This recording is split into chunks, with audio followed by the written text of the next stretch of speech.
Tantor Audio, a division of Recorded Books, presents The Grounds of Political Legitimacy by Fabienne Peter, narrated by Eva Wilhelm. Preface. I first started working on political legitimacy in the context of my doctoral dissertation more than 30 years ago. I've been tempted to close this line of research many times, but political events kept reminding me that political legitimacy is one of the most important normative concepts that we have. Political challenges such as climate change or the recent COVID-19 pandemic require an adequate response that respects the constraints of political legitimacy. But what are those constraints? My thoughts on this issue have shifted over the last decade or so. I used to think that democracy was the only possible source of legitimacy. But I don't think that anymore. I still believe that there is a deep connection between inclusive political deliberation of the sort supported by a democratic political culture and political legitimacy. Any erosion of a democratic political culture would be a step in the wrong direction. But the track record of democracies in meeting important political challenges is dubious. Think of climate change, or of deep-seated and still widening social and economic inequalities. Of course, some of the political problems we are facing today are the result of corrupted democracies, not the fault of democracy itself. But as the COVID-19 pandemic has also made vivid, there is potentially a lot at stake in political decision-making. Wrong political decisions can put us all at risk. I now think that a failure to take measures necessary to protect the population from potentially catastrophic outcomes is a distinct source of illegitimacy. Democratic decision-making might not offer sufficient safeguards in this regard. Political office holders and citizens can and should be held accountable to a higher standard. In this book, I explain what this might entail. Part 1. Political Legitimacy and its Grounds. 1. Political Legitimacy. Political decisions have the potential to greatly impact our lives. Think of decisions in relation to abortion or climate change, for example. This makes political legitimacy an important normative concern. As I understand it, it is a concern with the permission to make binding political decisions. We expect political office holders to uphold the constraints of political legitimacy. Abuses of political power are illegitimate. We also expect citizens to honor political decisions that are legitimate. But what grounds these normative expectations towards political office holders and citizens? In other words, what makes political decisions legitimate? Are they legitimate in virtue of having support from the citizens? This is what democratic conceptions of political legitimacy maintain. And they are right to highlight that legitimate political decision-making must respect well-founded disagreements among the citizens. But what if democratic decisions fail to track what there is most reason to do? For example, what if a democratically elected government fails to take measures necessary to protect its population from threats related to climate change? Shouldn't that be recognized as a source of illegitimacy? The question of what makes political decisions legitimate is not new, but revisiting it is timely in light of increasing pressures on democracy and the high-stakes political problems that governments are facing. 1.1. What makes political decisions legitimate? There are two approaches we can take to studying political legitimacy as I've defined it. A normative approach investigates the normative conditions under which there is a permission to make a binding political decision. That approach focuses on the relationship between political legitimacy and other normative concerns, for example, a concern with justice or with respect for the citizen's autonomy. A second approach, which is often overlooked, is meta-normative. That approach focuses on the grounds of political legitimacy. The grounds of political legitimacy are the sources of its normativity. In this section, I first introduce how I think about our key question: what makes political decisions legitimate? I then explain why legitimacy is an important normative concern.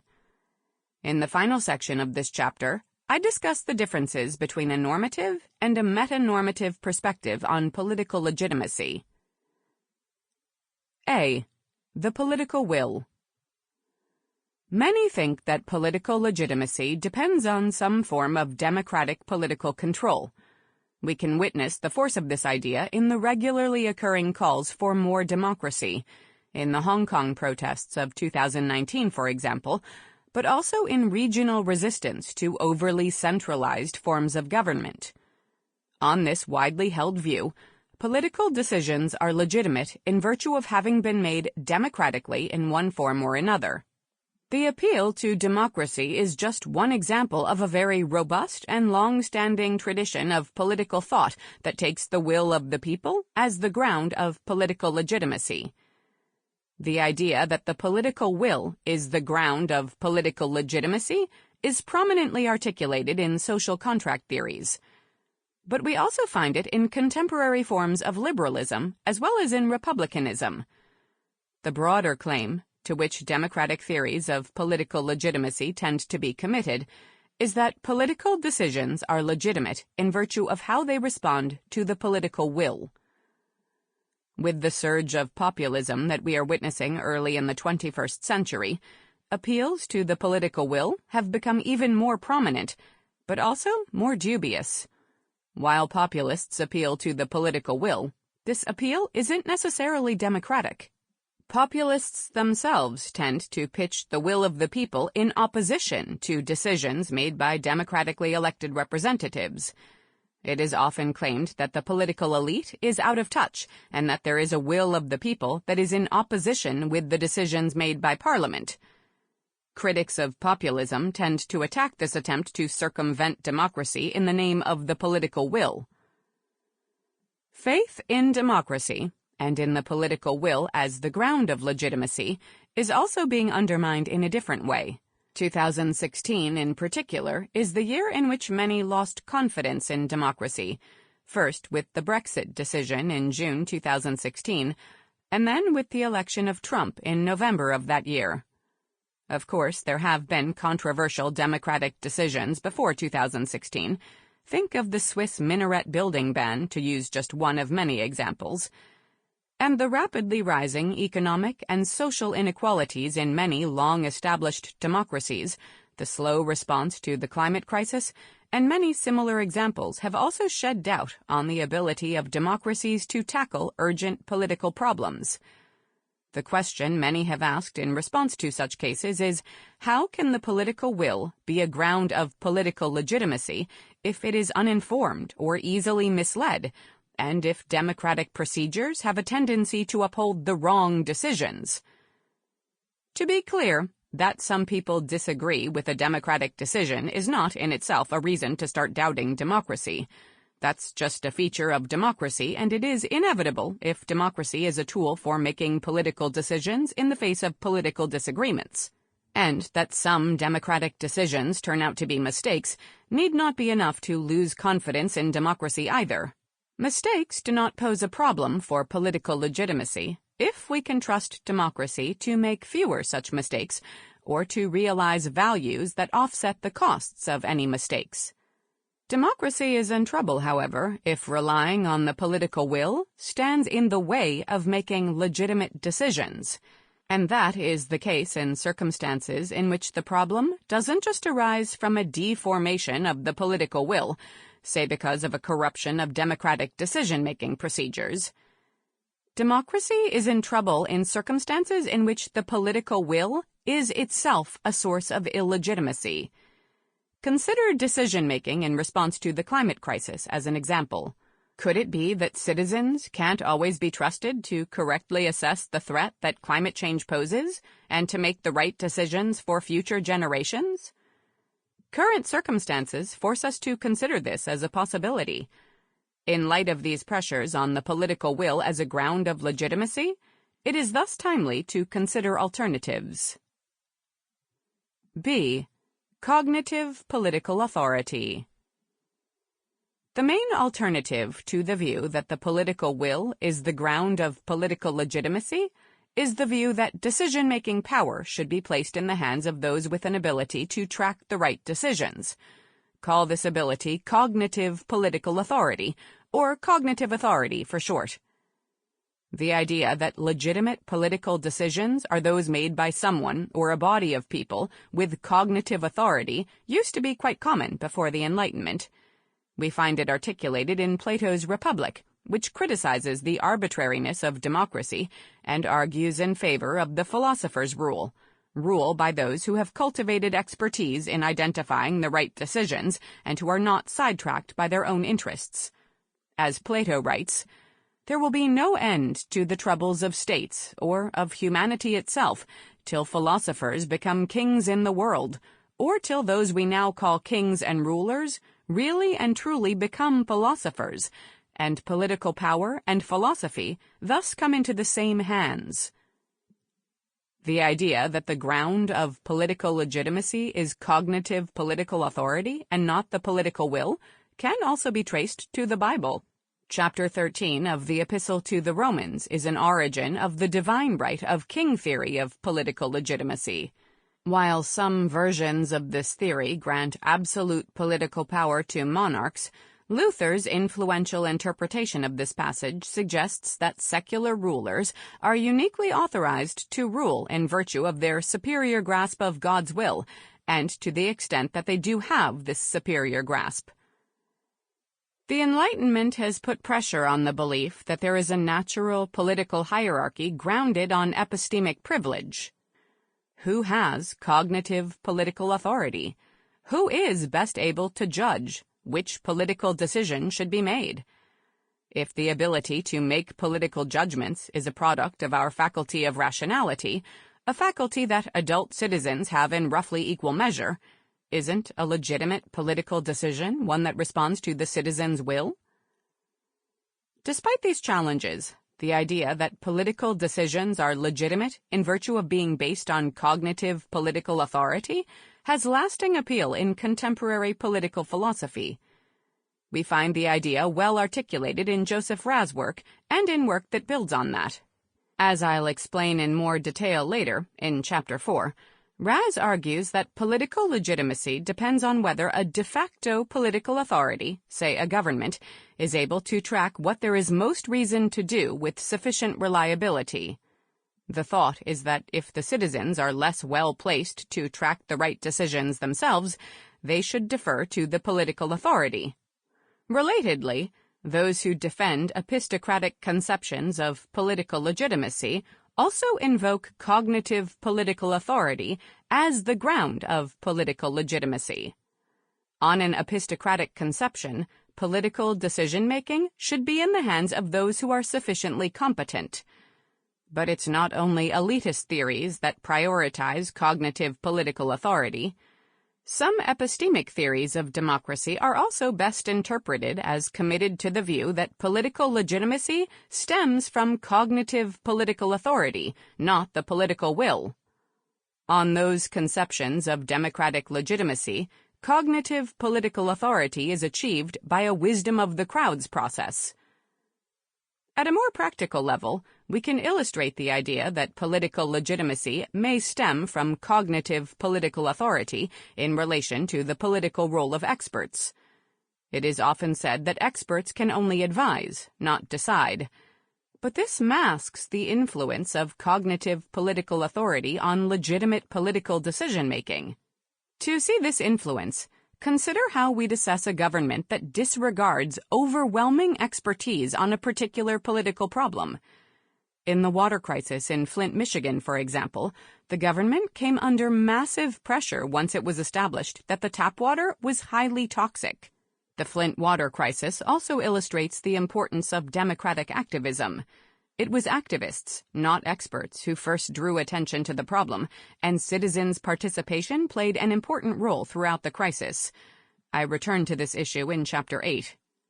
A democratically elected government can't legitimately ignore a problem that threatens the health and the lives of its population once it's clear what the problem is and how it can be remedied.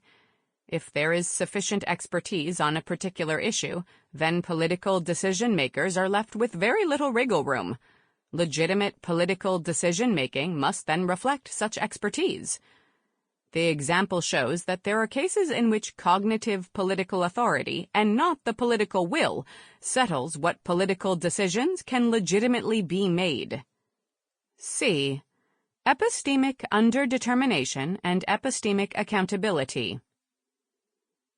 While the benefit of expert-led political decision-making in the case of a water crisis is perhaps obvious, it is also clear that this sort of robust expertise is not usually available in what we may call the epistemic circumstances of politics. As I'll explain in Chapter 4, the normal epistemic circumstances of politics are characterized by 1. Fragmented bodies of evidence, 2. Insufficient political competence, and 3. Difficulties with identifying the expert point of view, even if it exists. This epistemic problem puts a distinct kind of pressure on cognitive political authority as the ground of political legitimacy. In the normal epistemic circumstances of politics, there are deep disagreements on what response a particular situation requires, including among experts, and this limits the political decision-making power that experts can legitimately hold. Cognitive political authority remains epistemically underdetermined in such scenarios. Consider the situation many countries faced 2 years into the COVID-19 pandemic. While a lot was at stake, governments faced the difficult task of weighing a wide range of relevant considerations, both moral and empirical. Decision-making had to factor in epidemiological risk, the social, economic, and health effects of prolonged lockdowns, the management of children's education, the effects on health services and other services, and questions about welfare goals versus other goals, including the protection of liberty. As a result, there was, as is typical in political life, much room for disagreement, including among experts, and more political wriggle room. While the epistemic circumstances of politics thus tend to be challenging, we shouldn't rule out cognitive political authority as a possible ground of political legitimacy. A key claim of this book is that the political will isn't the only ground of political legitimacy, even though it's an important ground. There are at least some occasions in political life that require deference from both political decision-makers and ordinary citizens to cognitive political authority. I explain this on the basis of our epistemic accountability. Epistemic accountability is a state of being answerable for our actions, to ourselves and to others, that depends on our epistemic circumstances. When the epistemic circumstances are sufficiently favorable, our epistemic accountability implies that cognitive political authority trumps the political will as a ground of political legitimacy.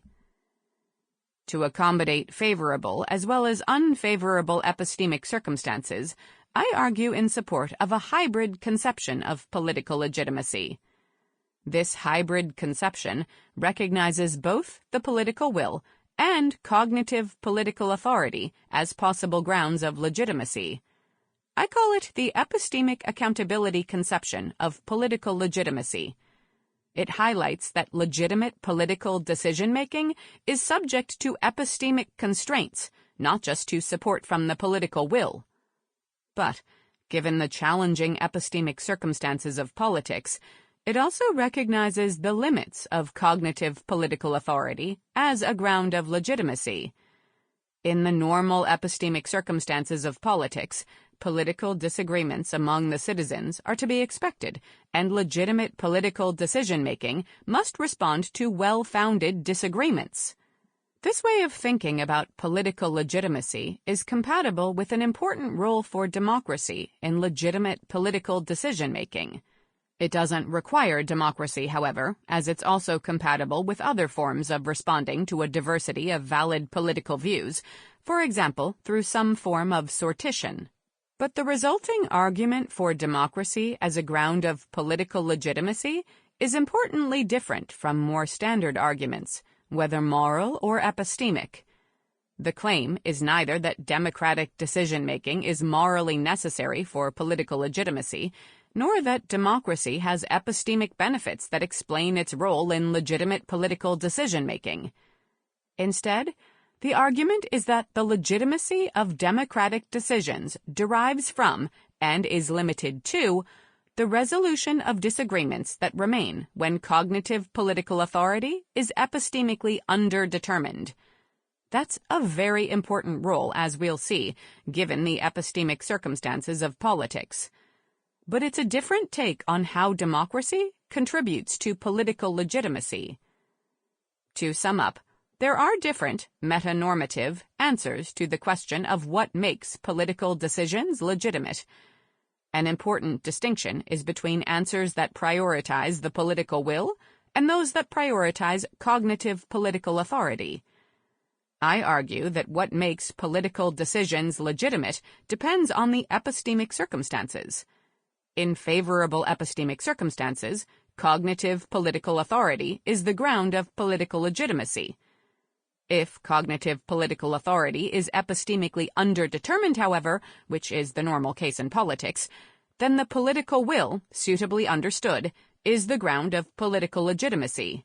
In those normal epistemic circumstances, legitimate political decision-making responds to well-founded disagreements among the citizens, for example through some form of democratic decision-making.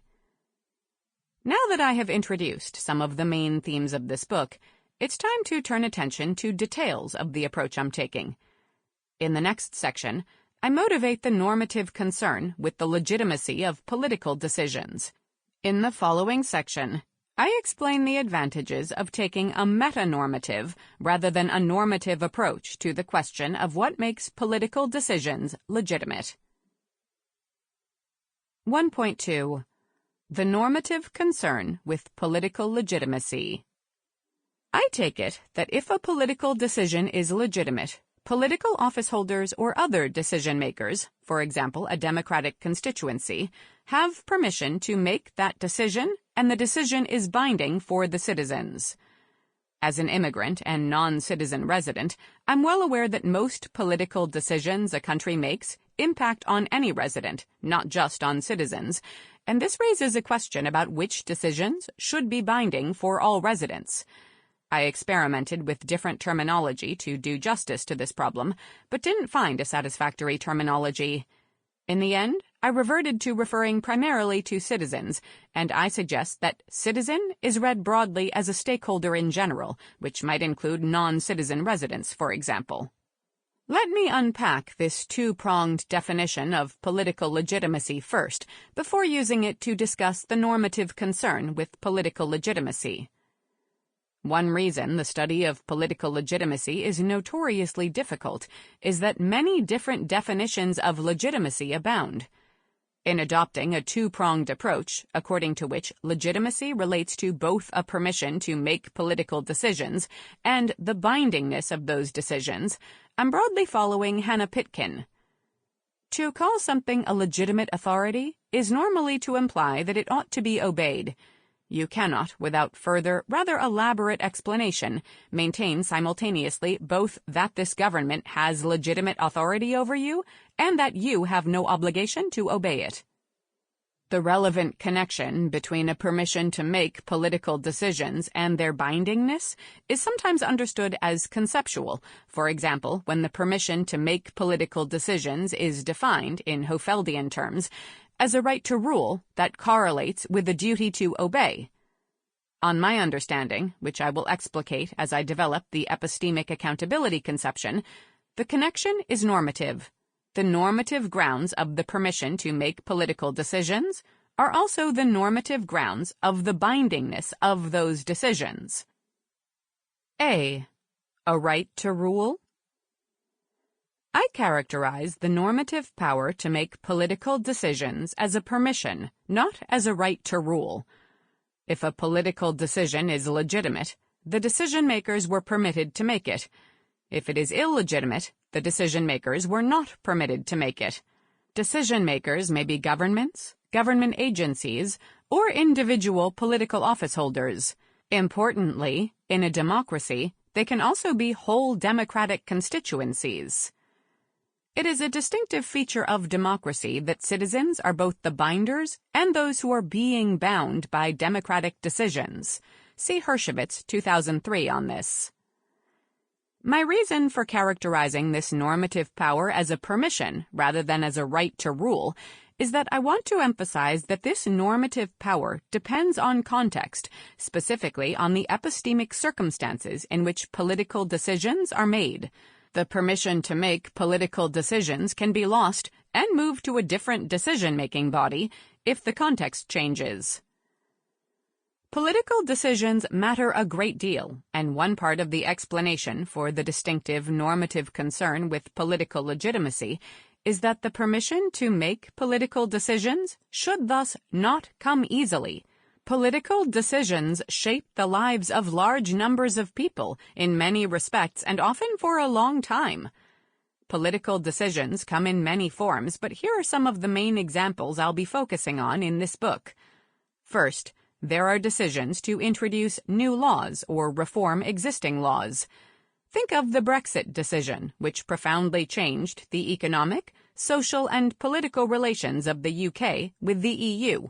Or think of the decisions related to pandemic management that governments around the world had to make after the outbreak of COVID-19. Those decisions had to be made in the face of millions of people's lives at stake, and they involved measures with the potential to significantly interfere with citizens' livelihoods, well-being, rights, and liberties. No less weighty are decisions to appoint political office holders, for example, a prime minister or members of parliament. The more powerful the political office is, the weightier the decision.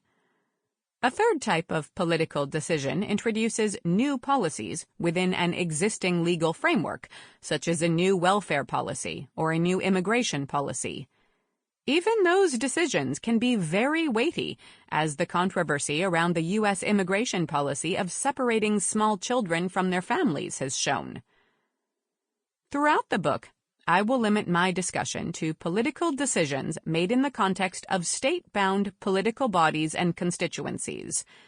But I do not mean to imply that the drawing or redrawing of political boundaries is not a potentially significant decision, or that there aren't potentially very significant political decisions to be made at an international or global level, including decisions that concern the relationships between different constituencies, such as decisions on immigration, for example. These are all very important political issues.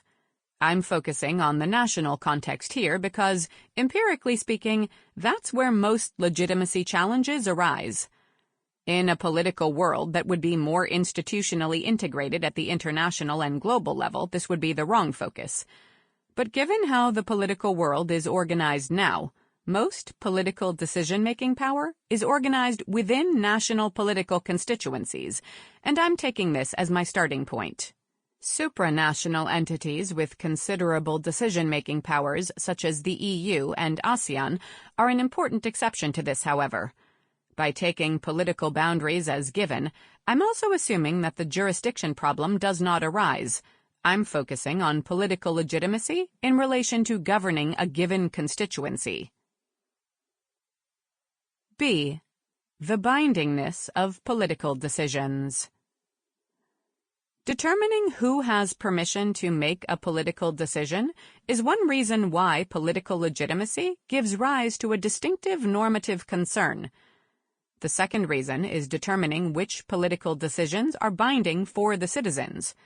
For example, if a democratic decision is legitimate, then all citizens are bound to comply with it, even those citizens who voted against it. Illegitimate decisions do not have this binding force, and there might then be grounds for the citizens to take further political action or to engage in some form of civil disobedience. There are different ways in which the bindingness of political decisions is understood. Many understand it in terms of duties. Others, more weakly, in terms of being subject to liability in Hofeld's sense. On the duty account, citizens are under a duty to obey a legitimate political decision. On the liability account, a legitimate political authority has the moral power to create a duty. Sample complete. Ready to continue?